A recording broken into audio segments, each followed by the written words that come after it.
understanding more about the need, even in our own community, helped us to take that step and to sign up for foster care.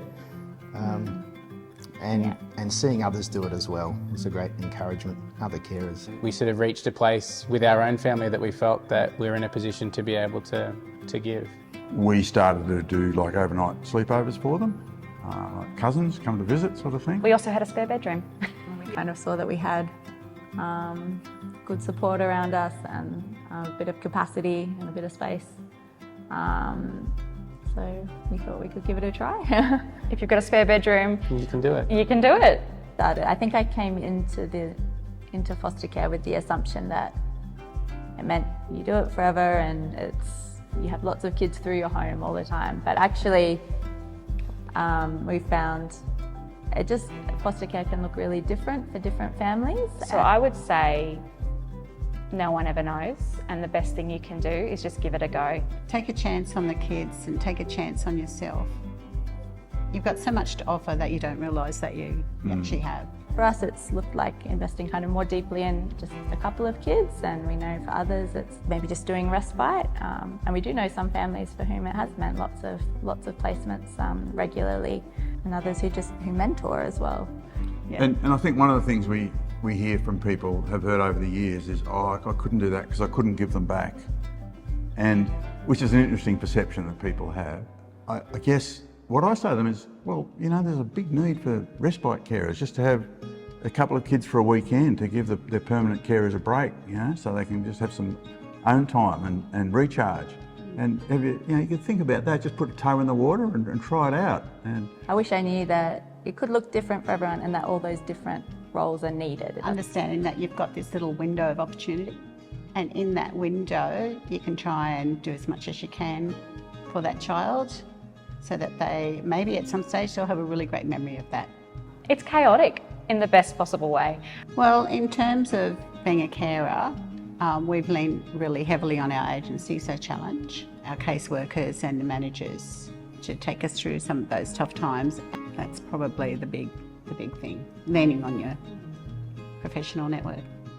I think something I wish other people knew is that it is hard, but it is rewarding. I think one thing has been seeing the children in our care just growing and even overcoming challenges and obstacles that they may have come with, to see that happen slowly.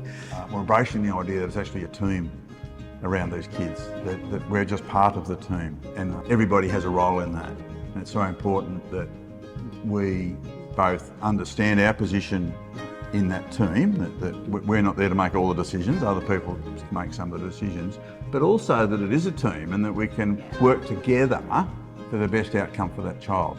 It's been quite important to us with our foster kids to give them as much a normal experience as we're able to give them. So we've perhaps adjusted how we go on holidays and where and things like that, so we can all go together. I think that's been helpful for our foster children to feel included and part of the family, and that has taken a little adjustment perhaps, but it's been, I think, really beneficial for us as a family unit to have them along for the ride. And when you go away on holidays, you've got to get an extra room at the motel or something. Yes, it will have an impact on your family because it's bigger, but there's nothing to stop those kids being part of your family activities. I think the main barrier we had to overcome was just simply moving from kind of ideas to actually stepping into it and just going, okay, no, we actually are going to do something concrete about this. It's that window of opportunity you have to just make the most of that window that you have them. When they do go to the next place or age out or whatever it is they do, they can look back and know that was a safe place, that these people loved me, and yeah, that's the most that you can do really. Just to have that little bit of positive impact in their lives in that period of time is really rewarding. I think a great thing is for someone investigating, looking into foster care, is to get to know a foster carer or a foster caring family if possible, to ask some questions and to see what it looks like on the ground perhaps is a good first step. Talk to Challenge, talk to a foster agency to ask your questions, to keep on asking whatever thoughts or fears they might have. Talk to the caseworkers, talk to other carers, be realistic. Understand it's just not a bed of roses, and it's not just a pat yourself on the back because I've done this. It can be really difficult. There's highs and lows, but overall for us it's really been worth it. Then sign up and do the assessment process and the training, because that'll teach you a lot. And second, that connecting with foster families wherever you're able to.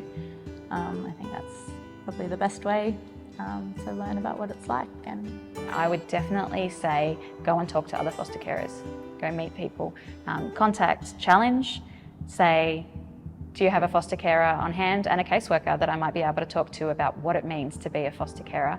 I think if more people understood that actually if you step up even just for one child, that's a really important thing and can make a really big difference. And So you can be a single parent, you can be old people, you can be grandparent age, you can be young. There's really no limits. There's so many kids in need that I'm sure that if someone was thinking of foster care, there would be a child that could really fit into their idea of what they can provide.